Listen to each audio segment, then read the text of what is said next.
Welcome to My Healthy Mind. I'm Michael Hunter. Whoever said that what doesn't kill us makes us stronger may have had in mind the story we're about to tell you. It's the story of a remarkable woman with an invincible attitude, one that may well have saved her life. Robin Schroeder was an active, outdoorsy, health-conscious athlete who ran 3 to 6 miles a day, never smoked, rarely drank, and was diagnosed with cancer. A rare, incurable cancer with a prognosis that was both terrifying and mercilessly unfair. A diagnosis that in itself was enough to crush almost anyone. What do you do with a diagnosis like that, with the knowledge that your life will never be the same, if you live at all?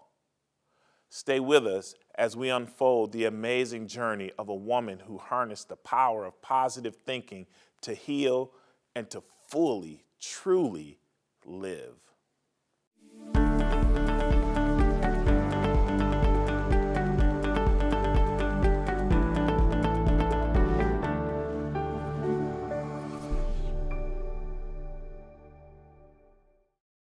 Science and medicine have long been enlightened about the powerful connection between mind and body. That connection is, in fact, undeniable. Here with us today is the living, breathing, personal embodiment of that mind-body connection, a woman who, by harnessing her own mental powers to think and to feel positive thoughts and emotions, healed her body and saved her life. Robin Schroeder, thank you for joining us on My Healthy Mind. Thank you for having me. Robin, you've always been a healthy person, healthy individual, healthy lifestyle, healthy habits. Talk to us about that part of you. So probably started in my 20s. I just started walking for fitness, and it turned into running. And then once you start running, you start wanting to do better, right? So you pull in the nutrition and you start taking care of your mind, your body, and your inside, right? And so I started that in my early 20s, and it's been something that I've carried into I'm mid-50 now, so something that I've been pretty consistent with. For me, exercise was key. I try to eat healthy, but if I wanted a French fry prior to my diagnosis, I would have a French fry. I wasn't really hard fast. I enjoyed my, coming home from work and unwinding with an alcoholic beverage with my husband. But it wasn't excessive, and it's all about balance for me. And then I started kind of being a little more conscious of what I was putting into my body, right? So I started really working on diet and doing things differently, cooking different, and then I was diagnosed with cancer.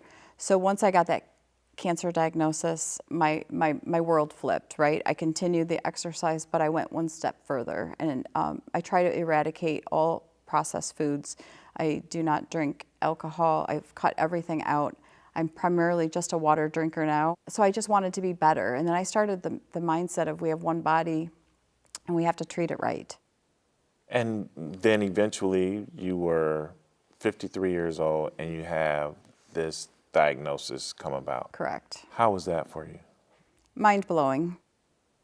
Anyone who knows me knows my lifestyle, and they were shocked when I get a cancer diagnosis. And the only way I can describe it is when someone comes up and tells you you have cancer, it's in an instant, it's life-changing. I happened to be misdiagnosed a couple of times.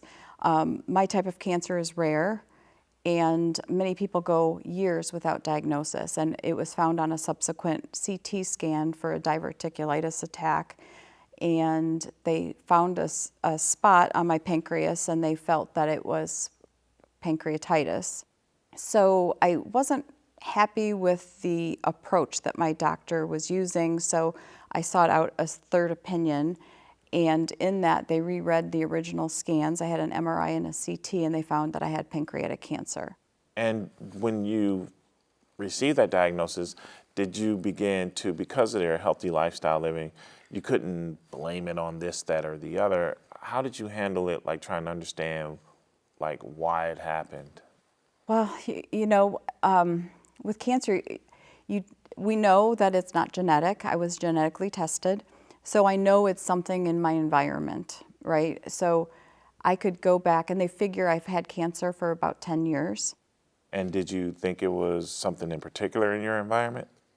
I have racked my brain a little bit around it, trying to figure out what it was, and there's really no way to determine. So, I've decided, I try to do things a little bit cleaner, right? I don't use chemicals to clean. I make sure I wash my fruits and my vegetables, and I try to get organically grown stuff if I can.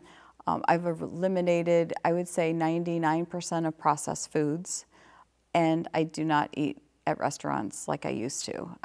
And if I do eat at a restaurant, I do ask how the food is prepared.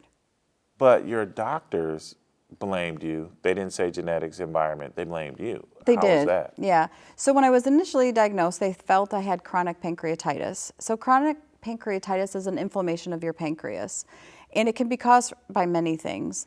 My doctor, who's known me for 16 years, felt that it was due to the fact that I might indulge in a casual alcoholic beverage.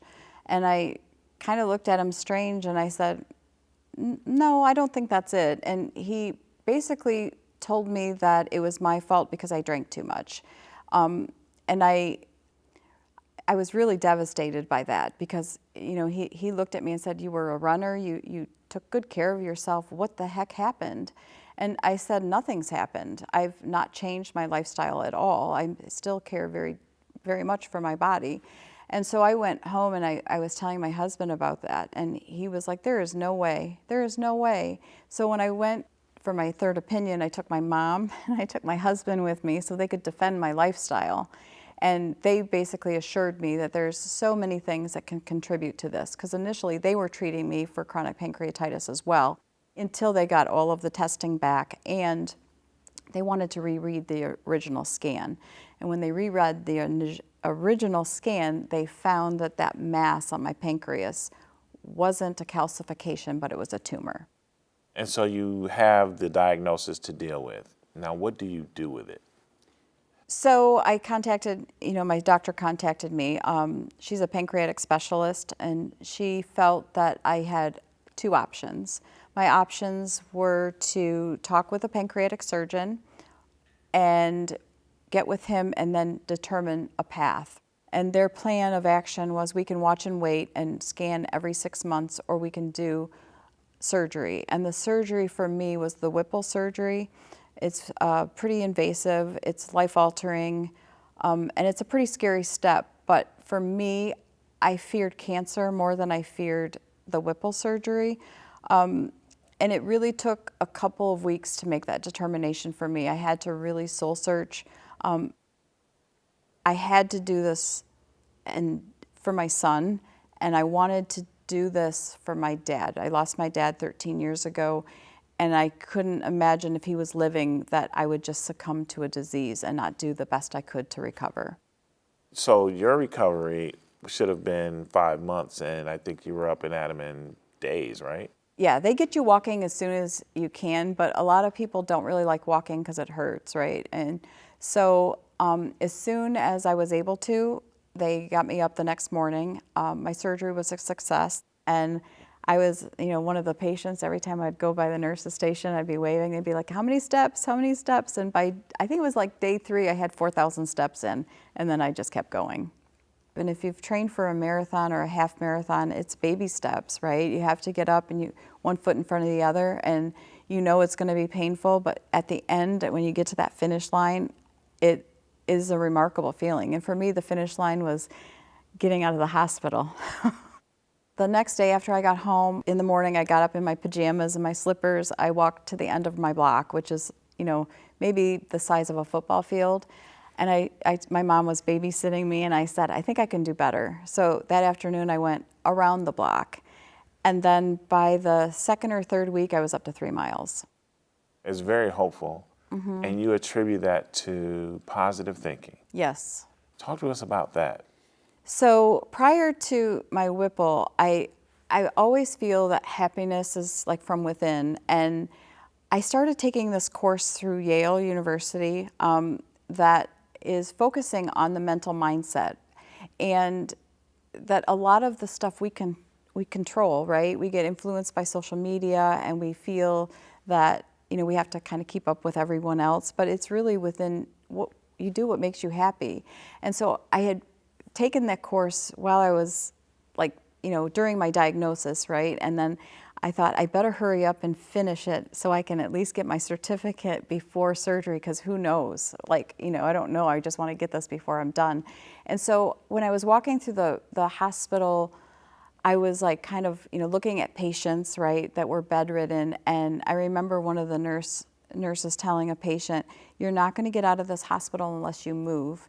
And so it's so important. I tell every Whipple patient that no matter how bad it hurts, you have to get up and move. But they had like sayings on the wall, and I would take pictures of it, and, you know, determination. And I read quotes every day. I have a book of wisdom on my table. So I read daily affirmations. I do post on Facebook and Instagram every day in my story, something positive, you know, whether it be from me or someone else. You know, determination is a big thing for me, and, you know, you can't really teach it, but I think you can tell your story, and you can show that you can do it. And people will ask me, like, how did you do this? And it's really through my, like, internal determination, right? I can't see it any other way. I really can't. And to beat the cancer, you decided to run a marathon. Right. Being a cancer patient, you get scanned and you meet with your doctor every 6 months, sometimes every 3. I'm actually seen every 3 months. So I had a conversation with my surgeon, and I said, I really want to run again. And I'm thinking on my Whipple anniversary date, I want to run a half marathon. What do you think?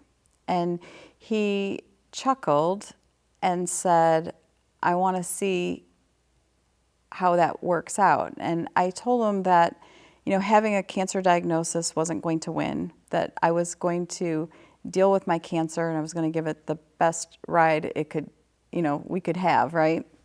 And so he agreed, and he supported my decision to run. And he scheduled my 6-month appointment, and I was searching for half marathons. I drove up to St. John, Michigan, and on that day by myself. I wanted to be by myself, and the day was a remarkable day, right? Because it's not just deciding to run a half marathon or a marathon, it's all the training that goes behind it, right? You have to run, you have to make sure you cross-train, you have to have good nutrition, hydrate. And so I ran the half marathon, and when I came up on the hill, we came up to the finish line, I started to cry, because I knew I was back, right? If I can complete a half marathon, I think I've got this. That's incredible. Let's take a look. It was a voice inside my head telling me, you can do this. You can beat this. And I listened. I believed it. I picked myself up, and I got to work. And I did.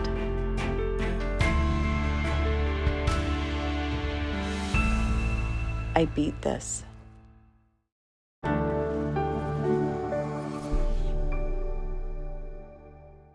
Next time you need to see a doctor, don't go to a doctor. Call Team Wellness Online.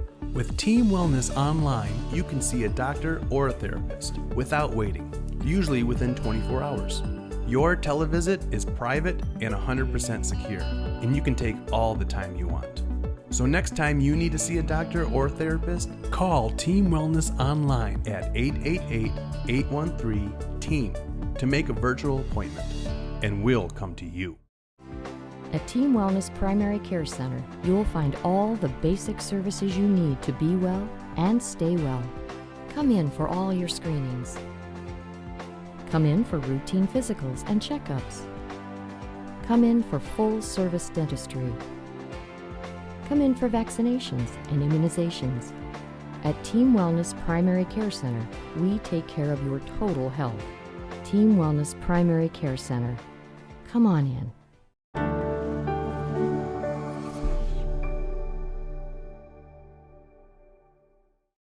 how did you get to be so positive? I mean, from the diagnosis, dealing with the doctor, then deciding to run, on that starting line, whatever had to be going through your mind just to start the race and then to finish, all of that positivity that you have, is it innate? Is it like, why is that such a key part of your character? For me, gosh, we all have down days, right? But it's how you deal with them, and you can't stay there. I always tell cancer patients that you have to mourn the diagnosis, right? And once you give it a day, I have times when I'm driving in my car and I'm like, I can't believe I have cancer. I would never have thought someone like me having cancer, but I can't hang out there. I have to keep going. And so I've decided, and I think through having the cancer diagnosis, I see things a little more clearer.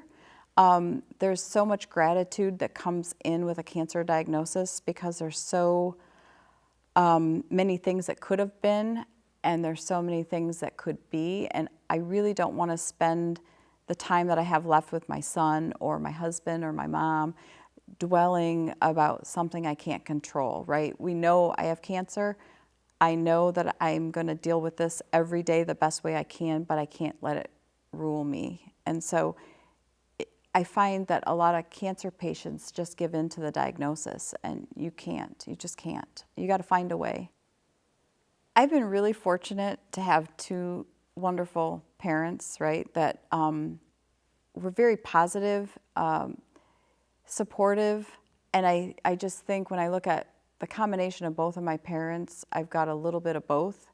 My determination and hard work comes from my dad, and my mom, she's, kind and positive, and she is the most remarkable woman, and I really just want to be just like her. And after my dad passed away, I promised my dad that I would live my life for him, right? So he can't be here, but I can do the things in honor of my dad. So I live my life thinking, what would my dad think? My dad would be devastated knowing that his daughter had a cancer diagnosis. So for me, it was very important to rise above that and to live for that. And then my son is my world. And so for me, getting that pancreatic cancer diagnosis was something that I had to show him that I'm going to beat this. And, my husband is very optimistic. He's a wonderful man. There's never been an eye of doubt. He might have worried, but I never knew it. And so I think just that environment is conducive to just not allowing the worry to build and fester and take over. And when those thoughts do come, because that's probably very natural, to think about it on the negative side, what do you do with those thoughts? I let them come, right? I always tell people you grieve the diagnosis, you deal with it for a minute, and then I say nope, and I call it top shelving. I compartmentalize it and put it on the top shelf and say, not today, not right now. I'm not going to let cancer be my only thing I think about. Initially, when I was diagnosed, I did a lot of research. A lot of people shun on that, say, don't research, don't Google, don't. But for me, I had to educate myself. I had to be my own advocate. And I didn't see it as doom and gloom. I wanted to use it for my power, and I wanted to help others, right? I mean, that's the biggest thing. I'm going to be okay, but for those people who are newly diagnosed with a rare form of cancer, I think anything is possible if you have the right medical team, the right mindset, and just the ability to believe in yourself. So here's some tips to build positivity in your life. Instead of accumulating things, invest in experiences and building those special memories with your family and your friends. Focus on those connections, those people in your life who really matter. People with close ties are less vulnerable to early death and more likely to survive fatal illness. Surrounding yourself with happy people can make you happier because happiness is contagious. Volunteer to help others. People that are altruistic, that reach out to maybe bring in the garbage for their neighbor or make a meal for an elderly neighbor. These people not only help themselves, but they help that other person at the same time. They are better for having done it. Practice that art of just sitting back and savoring each moment, each special memory and moment. This is the act of really appreciating through sharing, reflecting, and absorbing yourself completely in an activity. It's important to relive those positive memories, those things from our past that bring a smile on our face.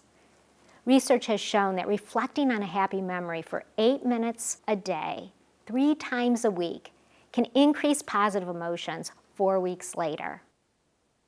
If you think of each day as your last day, think of what would you do? Who would you see? Would you run a marathon like Robin? What would you pay attention to?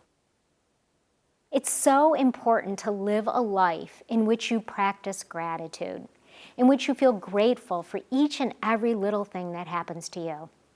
People who live a life of gratitude understand that nothing happens to them. Everything happens for them. They really look at opportunity in their life. So if you begin to adopt this mindset and share what you're most grateful for with the people in your life, you will find that it will increase your positivity. To build positivity, avoid social comparison by limiting your social media use. No one ever posts the most negative things of their life. If you look hard enough, you can always find people who are greater or lesser than yourself. Find your flow. This is what you experience when you are completely immersed in an activity, such that you lose track of mind and you just enter into that zone. Use and know what your strengths are and use them in your everyday life and celebrate them. And finally, be present. Be here now by practicing mindfulness and literally taking time to smell the flowers. My cancer is rare and it's not curable. So I am living a life with a chronic illness. And so through that, I have to understand I'm not the same person I was prior to my diagnosis, right? But I don't set forth any limitations. I do what I can, I do what I want to do. And I'm very open with my cancer. I talk about it, I don't say a lot, but if people want to ask questions, I think it eases their mind that I can talk about it and not get emotional. I really want to inspire others. I want to let others know that they can be okay, even with, I'm stage 3 cancer and I'm doing it, and when I'm 90, I'm going to say this is cancer and I'm going to still be running. And I just have hope. I have hope and I can never give that up.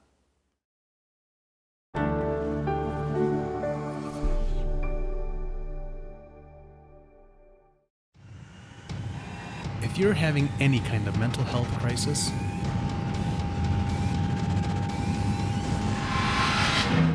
we can help. At Team Wellness Crisis Centers, you'll be seen immediately, stabilized in our own private facility, and given all the care you need to get better. Don't wait. Call the Team Wellness Helpline at 1-888-813-TEAM. It could be your lifeline.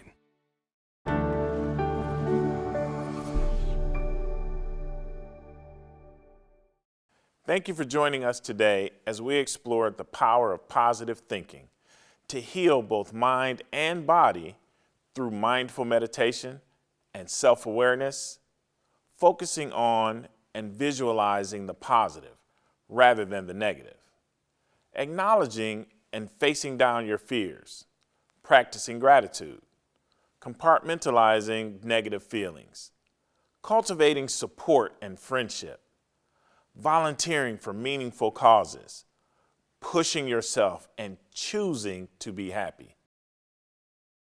If you'd like to learn more about this or any mental health issue, visit us on our website, myhealthymind.com. on Facebook at My Healthy Mind Show, or on Twitter. We'll see you next week for another edition of My Healthy Mind. Let's talk about it. Don't forget to like, share, comment, and subscribe for more content from My Healthy Mind. Let's talk about it.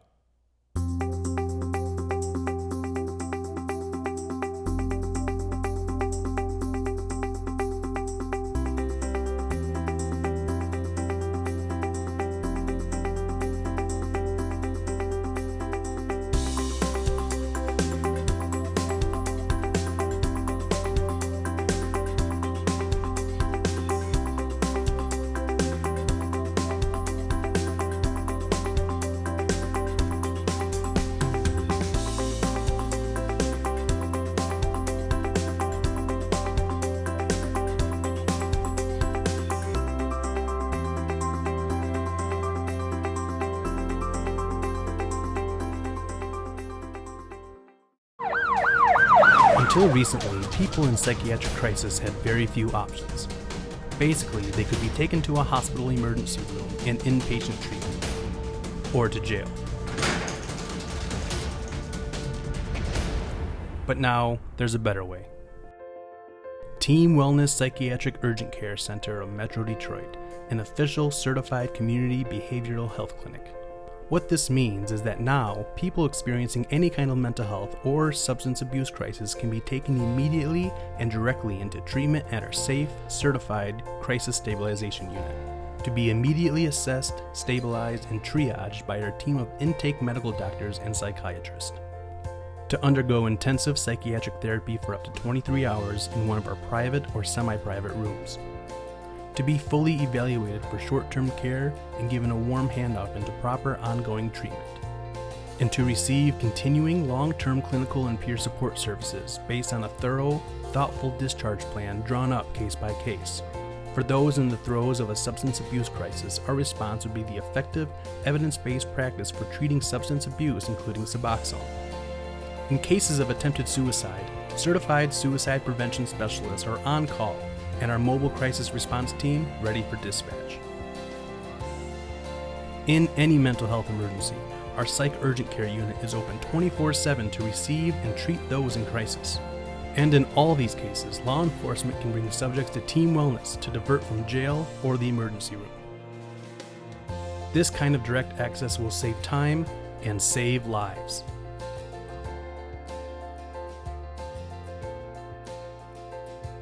Team Wellness Psychiatric Urgent Care. Certified, safe.